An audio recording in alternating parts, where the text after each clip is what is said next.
সবই হচ্ছে দেখানো, অর্থাৎ রেপ্রেজেন্টেশন। কিভাবে কাকে দেখাচ্ছেন, আপনি কাউকে ভালোভাবে দেখাতে পারেন, কাউকে খারাপ ভাবেও দেখাতে পারেন। অর্থাৎ how do you represent things depends on the agenda you have set in order to gain a particular outcome. অর্থাৎ আপনি কোনো কিছু সফল করার জন্য আপনার কোনো এজেন্ডা আছে বা প্রোপাগান্ডা আছে, আপনার কোনো অবজেক্টিভ আছে, সেটা পাওয়ার জন্য আপনি কিভাবে কাকে কি দেখাবেন, দ্যাট ইজ কল পলিটিক্স, রাজনীতি। এই রাজনীতিতে ধরুন দেখানো হচ্ছে, ধরুন কখনো ধরুন ফরেন কান্ট্রিগুলোতে রাজনীতি দেখানো হয়েছে, ধরুন যে ব্ল্যাক যারা আমরা বলি কৃষ্ণাঙ্গ তারা খারাপ, এবং হোয়াইট রেসেস যারা আছে পাশ্চাত্য দেশের ধরুন যারা ফর্সা রঙের ফর্সা চামড়ার লোক তারা ভালো। এইভাবে তারা পলিটিক্স করে আসছিল বহু যুগ ধরে। এখানে আমরা দেখতে পাচ্ছি পলিটিক্সটা কি করা হচ্ছে, যে একটা বিশেষ সম্প্রদায়, কমিউনিটি বা ক্যাটেগরির লোককে খারাপ ভাবে দেখাতে হবে, এবং খারাপ ভাবে কে দেখবে, অর্থাৎ দর্শক তো দরকার। সেই দর্শক ধরে নেন যে হিন্দু, তো হিন্দুদেরকে মুসলিমদের বিরুদ্ধে দাঁড় করানো কে বলা হয়েছে পলিটিক্যাল পোলারাইজেশন। অর্থাৎ যে ডানপন্থী রাজনৈতিক দলগুলো আছে, নেতা নেত্রীরা, তারা তাদের মিডিয়া পাওয়ারের মাধ্যমে, তারা লিটারেচার, ক্যাম্পেন, র্যালির মাধ্যমে দেখাতে চাইছেন যে একটা সম্প্রদায় বা শ্রেণী ব্যাকওয়ার্ড, এবং তারা they are some sort of a threat to the existence of the other category or community.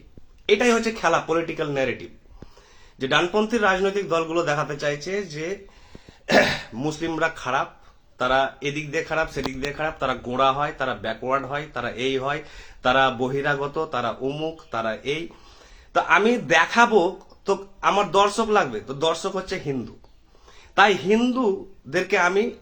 হিন্দুদের আমি সহানুভূতি নিব। এই খেলাটা খেলে ডানপন্থী রাজনৈতিক নেতা নেত্রীরা দুর্দান্ত ভাবে সফল হচ্ছেন। They are gaining currency and traction in the field of politics. কিন্তু আমরা যারা দেখাচ্ছে তাদের দেখাটাই দেখবো পেপারের মাধ্যমে বা মিডিয়ার মাধ্যমে, না আমরা স্বাধীন, স্বতন্ত্র, নিরপেক্ষ, অবজেক্টিভ স্টাডি করব, তারপরে দেব। কিন্তু সমস্যা হচ্ছে, আমি আগেই বলেছি যে 99% মানুষ কিন্তু যা দেখে তাই বিশ্বাস করে। তারা মিডিয়াতে যা দেখবে, সিনেমাতে যা দেখবে, বলিউড যেভাবে দেখাচ্ছে সেইভাবেই কিন্তু তারা মুসলিমদেরকে দেখছে। হোয়াটসঅ্যাপের মাধ্যমে, ইন্টারনেটের মাধ্যমে, সোশ্যাল মিডিয়ার মাধ্যমে যেভাবে দেখানো হচ্ছে মুসলিমদের নেগেটিভ ভাবে, সেইভাবেই তারা মুসলিমদেরকে দেখছে। কিন্তু যারা প্রকৃত শিক্ষিত লোক, যারা পড়াশোনা করে, তারা কিন্তু কোনো কিছু দেখে বিশ্বাস করবে না, তারা কিন্তু ইনভেস্টিগেট করবে, ভেরিফাই করবে, সমস্ত তথ্য যাচাই করবে।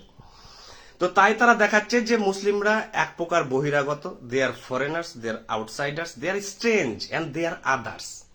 এই যে আদারাইজেশনের খেলাটা, আমি এর আগে একটি খুব উচ্চমানের একাডেমিক বইয়ের নাম বলেছিলাম, যে ওরিয়েন্টালিজম, এডওয়ার্ড সাইদের, যে ইস্টার্ন আরবরা হচ্ছে আদার্স, স্ট্রেঞ্জ, একটা হিডেন একটা রেস, দিয়ে ওয়েস্টার্ন মিডিয়া কিন্তু দেখাচ্ছে এটা। ঠিক সেইভাবে এখানে ওয়েস্টার্ন মিডিয়ার মতো এরা দেখাচ্ছে। তো এটাই কি দেখবো? ন। তাহলে আমরা কি দেখবো? যে তাহলে আমরা দেখবো ইতিহাস পড়বো, পলিটিক্যাল হিস্ট্রি পড়বো, সোশ্যাল হিস্ট্রি পড়বো, ইকোনমিক হিস্ট্রি পড়বো, তাদের যাদেরকে এমনটা দেখানো হচ্ছে। তো আমরা যদি মডার্ন হিস্ট্রি পড়ি মুসলিমদের অবদানের, অর্থাৎ contributions of Muslim in shaping India as a modern country, অর্থাৎ আধুনিক ভারতবর্ষ নির্মাণে মুসলিমদের অবদান, যদি আমরা ইতিহাস খুলি, ইন্টারনেটে পড়তে পারেন, চ্যাট জিপিটিতে পড়তে পারেন, সমস্ত জায়গায় আপনার হাজারো সোর্সেস আছে, এবং ভেরিফাই করি, তাহলে দেখবো যে এই দেখানোটা কিন্তু টোটালি একটি প্রোপাগান্ডিস্ট টেন্ডেন্সাস যাকে বলা হয়, এই পলিটিক্সটা। তো মুসলিমদের অবদান কি? মূলত সুলতানি যুগ থেকে শুরু হচ্ছে, মুসলিম শাসনকাল, মুঘল যুগ, এবং পরবর্তীকালে ব্রিটিশ সময়ে, এবং আধুনিক যুগ এখন পর্যন্ত যদি আমরা দেখি, তাহলে দেখব যে সুলতানি এবং মুঘল যুগে সেন্ট্রালাইজ গভর্নমেন্ট সিস্টেম চালু হয়েছিল। ভালো করে বুঝবেন, ভারতবর্ষ সুলতানি এবং মুঘল যুগ শুরু হওয়ার আগে ভারতবর্ষে কোনো সেন্ট্রাল গভর্নমেন্ট ছিল না। মারাত্মক জিনিস। একটি সভ্যতার কথা বলছি, একটি সভ্যতা দেশ নির্মাণ যখন করবেন, তখন সেখানে কিন্তু সরকার লাগবে। কিন্তু ভারতবর্ষে কেন্দ্রীয় সরকার নেই, তাই ভারতবর্ষ ছোট ছোট অটোনোমাস ইন্ডিপেন্ডেন্ট প্রভিন্সে অঞ্চলে বিভক্ত ছিল, বিভাজিত এবং খণ্ডিত ছিল। তাহলে এতগুলো প্রভিন্স যারা সবাই ইন্ডিপেন্ডেন্ট ছোট ছোট আকারে, তাদেরকে ইউনিফাই করব কিভাবে? এক সময় করেছিলেন সেই আগে, অনেক আগে, সেটা হচ্ছে অশোক তার রাজত্বে। কিন্তু তারপরে তো বহু বছর কেটে গেছে, বহু শতাব্দী কেটে গেছে। তাহলে যখন আমরা আধুনিক মুসলিমদের অ্যারাইভাল হচ্ছে, অর্থাৎ মুসলিম রুলার্সদের, তখন কিন্তু ইন্ডিয়াতে কিন্তু একটা দারুণ প্যারাডাইম শিফট আসছে। ভালো করে বুঝতে হবে, এটা ইতিহাস নয়, জীবন্ত জিনিস, আমাদের জীবনের সঙ্গে জড়িয়ে আছে, আমাদের প্রাত্যহিক জীবনকে এগুলো কিন্তু ইনফ্লুয়েন্স করছে। তাই যখন তাদের আবির্ভাব করছে, তারা কিন্তু নতুন জগতের সৃষ্টি করছে, অর্থাৎ সেন্ট্রালাইজ ইউনিফাইড একটি গভর্নমেন্ট সিস্টেম। এটি কিন্তু একটা মারাত্মক জিনিস, যেটি ছিল না। তাহলে সেন্ট্রালাইজ যদি হয়, ইউনিফাইড একটি ইউনিফিকেশন হয় ইন্ডিয়ার, সেটা তো তাহলে ভারতবর্ষের পক্ষে খুবই ভালো জিনিস। অর্থাৎ ভারতবর্ষকে একত্রীকরণ করা, ইউনিফাই করা, একটি under A centralise system of governance and administration is a very very positive step towards making India modern। অর্থাৎ ভারতবর্ষকে আধুনিক করার ক্ষেত্রে কিন্তু দারুণ উল্লেখযোগ্য অবদান সুলতানি এবং মুঘল যুগের শাসকদের। এবং সেখানে যখন দেখছেন যে আপনি একটা সরকার এসছে, আমি একটা সভ্যতার কথা বলছি, সভ্যতা নির্মাণের জন্য আপনার সব দরকার, সরকার দরকার, আপনার রিফর্মার্স দরকার, রাইটার দরকার, আপনার সায়েন্টিস্ট দরকার, লেখক দরকার, আপনার কবি দরকার, বুদ্ধিজীবী দরকার, ফিলোজফার দরকার, বিজ্ঞানী দরকার, সব দরকার। সব নিয়ে কিন্তু একটি সিভিলাইজেশন তৈরি হয় এবং আধুনিক হয়। তারপরে দেখছি সেখানে সেন্ট্রালাইজ সিস্টেম যখন সরকার আসে, তখন কি হয়? সরকার কি করছে? Land reforms. ল্যান্ড রিফর্মস যে আমরা আধুনিক কনসেপ্টটা আমরা দেখছি, সেটা কিন্তু একটি দারুণ জিনিস। ল্যান্ডকে রিফর্ম করে, ল্যান্ডকে সেটা প্রত্যেক নাগরিকের জন্য, আজকে যেমন আমরা একটা ওয়েল ডেভেলপড একটি ল্যান্ড রিফর্ম সিস্টেমে বাস করছি, যার জন্য আমি বলছি এটা আমার বাড়ি, আপনার বাড়ি, এখানে সেখানে ডিবেট, ফাইট, কনফ্লিক্ট হবে না। তারপরে আসছে সেখানে উন্নত মানের পোস্টাল সিস্টেম। তারপরে ট্রেড নেটওয়ার্ক, অর্থাৎ সুলতানিরা এবং মোগল যুগের শাসকরা ভারতবর্ষের সাথে তখন কিন্তু গ্লোবাল নেটওয়ার্কের কানেকশন নেই। মারাত্মক জিনিস এটি। তারা কিন্তু গ্লোবাল রুট তৈরি করছেন। আজ যে আমরা গ্লোবাল জিও পলিটিক্সের কথা বলছি, তারা গ্লোবাল রুট তৈরি করছে। এর ফলে তারা ভারতবর্ষের সাথে বাইরের পৃথিবীটাকে কমার্শিয়ালি কানেক্টেড করে দিচ্ছে, একটা হিউজ নেটওয়ার্ক তৈরি করে, কমার্শিয়াল নেটওয়ার্ক তৈরি করে। এবং এই নেটওয়ার্কটি ফলে ভারতবর্ষের ইকোনমি কিন্তু দুর্দান্তভাবে এক্সপ্যান্ড করছে। তাহলে উপকারটা কার হচ্ছে? কোশ্চেনটা মুসলিমদের শুধু উপকার হচ্ছে নয়, বা শাসকদের, ভারতবর্ষ, অর্থাৎ ভারতবর্ষ তো ইকোনমিক বেনিফিটটা নিচ্ছে, পাচ্ছে। তাহলে ভারতবর্ষ যদি ইকোনমিক্যালি প্রসপারাস হয়, তাহলে সমস্ত জাতি ধর্মের লোকেদের উপকার হবে, সেটা কিন্তু হচ্ছে। তারপরে আসছে এডুকেশন সেক্টরে। এডুকেশনে তখন তারা মাদ্রাসা তৈরি করছে। আজকের এই মাদ্রাসা বলছেন তো, দিয়ে বলছেন যে ব্যঙ্গ করে, যে মাদ্রাসা একটা পিছিয়ে পড়া এডুকেশনাল সিস্টেম।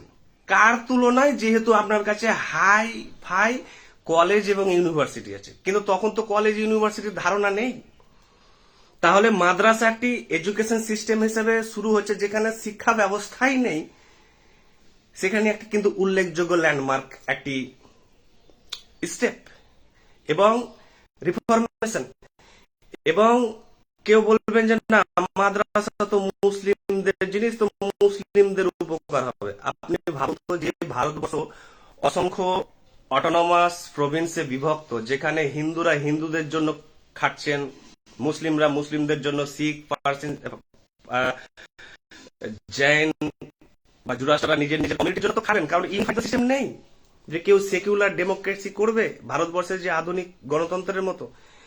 তাই সবাই নিজের নিজের কমিউনিটির কিন্তু ইমপ্রুভমেন্ট করবে। কিন্তু অ্যাকচুয়ালি যদি আমরা সবাই নিজের নিজের কমিউনিটির ইমপ্রুভ করি, পরিশেষে কিন্তু আমরা দেখব যে একটি সার্বিক রূপে সবারই উন্নতি হলে সেই ভারতবর্ষেরই উপকার হচ্ছে। তাই এডুকেশন সিস্টেম, এবং সেখানে বিশাল বড় বড় লাইব্রেরি তৈরি করা হয়েছে, মোগলরা করেছিলেন। লাইব্রেরি আমি মনে করি একটি দেশের শিক্ষার হৃৎপিণ্ড। লাইব্রেরি থাকলে এখন যেমন লাইব্রেরি দেখছেন, এই যে আমার ঘরে লাইব্রেরি, লাইব্রেরি যার কাছে থাকবে, যে কোনো দার্শনিক সাহিত্যিকের কাছে, সে তো হিউজ নলেজ হবে। আর নলেজ যেখানে আছে সেখানে সব ধরনের উন্নয়ন হবে। তার সাথে হচ্ছে সংস্কৃত টেক্সট, অর্থাৎ ভাবুন যে সংস্কৃত যে শাস্ত্রগুলো আছে, হিন্দু শাস্ত্র, সেগুলোর বিভিন্ন ভাষায় অনুবাদ করছেন তারা, প্যাট্রোনাইজ করছেন। অর্থাৎ প্যাট্রোনাইজ মানে হচ্ছে ইকোনমিক্যালি সাপোর্ট করা হচ্ছে, ফান্ডিং করা হচ্ছে। দারাশিকোর নাম শুনেছেন? ঔরঙ্গজেবের হয়তো পারহ্যাপস দাদা। দারাশিকো সংস্কৃত মূলত উপনিষদকে এত ভালোবেসেছিলেন, উপনিষদের যে ফিলোজফি, এত সুন্দর ফিলোজফি, বেদান্ত অদ্বৈত দর্শন, তিনি সেটাকে পার্সি ভাষায় অনুবাদ করেছিলেন। তাহলে উপনিষদকে তার আগে কিন্তু বাইরে কেউ জানতো না। হিন্দু যে এত বড় উন্নত মানের দর্শন ছিল তাকে কেউ জানতো না বাইরে, যেহেতু অন্য ভাষায় সেটা ট্রান্সলেট হয়নি। তিনি বিশ্বের কাছে পৌঁছে দিলেন উপনিষদ, পার্সিয়ান ভাষায় ট্রান্সলেট করার পরে। তারপরে আসছে আর্কিটেকচার এবং ইঞ্জিনিয়ারিং, অ্যাডমিনিস্ট্রেশন অ্যান্ড গভর্নমেন্টসের যেমন তাদের অবদান আছে, তার হচ্ছে architecture and engineering. Taj Mahal, Taj Mahal আপনি বলবেন যে না, এ তো মুসলিমদের জিনিস। নয়, ভারতবর্ষে যা কিছু হবে তা ভারতীয়দের সবার।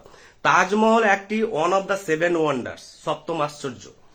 তো তাজমহল হওয়ার ফলে একটি international heritage.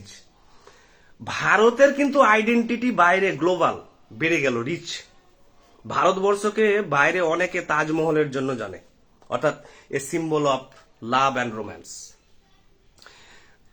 Qutub Minar, international heritage, Red Fort.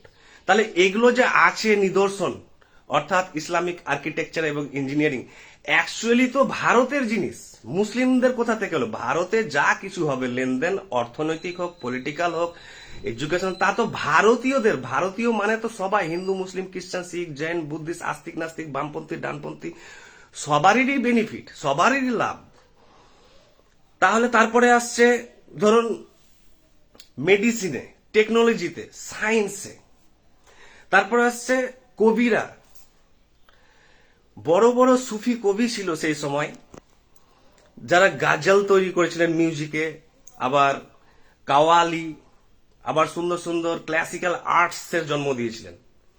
তাহলে এগুলো কিন্তু আমাদের যে সিনকেটিক কালচার আছে, আমাদের যে মিশ্রিত যে সংস্কৃতি আছে, সেই কালচারই কিন্তু উন্নত হচ্ছে।